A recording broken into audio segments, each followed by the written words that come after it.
if you're on a 5-axis, a vertical or a horizontal, and you're looking for a one-size-fits-all kind of clamping application, something you may not be aware of is the option of the Rota M Flex 2+2 from SCHUNK. So now this is a manually actuated chuck, great for a 5-axis table. You can see all four moving together here as we're looking at them. Then we've got it offset here with a plate, so we've got everything moving still, centrically clamping. And again, different orientation, centrically clamping, quickly moving in and out, ID clamping, OD clamping, oblong shake, all kinds of options. Now you can mix and match your jaw types. Notice here, right here, the one they're highlighting in blue, it's actually a fixed jaw. You can see that it's got a key in there, while the other slides are still going to move centrically. A variety of different plates. Now that's 2 fixed corners. So see here, they've put a second one with that keyway in both positions. Now we're just holding it on 2 jaws, and again 2 jaws. Nice platter right here that it's resting on to try help and soak up some of that vibration. And they've also got keyways here for risers, so just in case you get a little extra vibration under there and you want to soak it out, you can put in little standoffs. They're going to be secure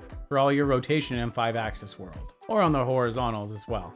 There's the internal function, sealed jaws, which are always nice to avoid contamination. Some more lubrication points to make sure you keep your clamping pressure, and it also flushes out the slides. Now you'll notice here they've got some of the different sizes, 260 mil all the way up to 630 mil. You can also get some lightweight custom solutions up to 1200 mil inside. Here's a quick little overview of the different sizes. As an example, of course, it's not limited to these sizes. If you're looking for something that you set up once and then you just change your jaws around, then that's a great solution, and I'm glad that I was able to share a little bit more about it with all of you today. In the end, my goal is to keep your spindles turning and earning.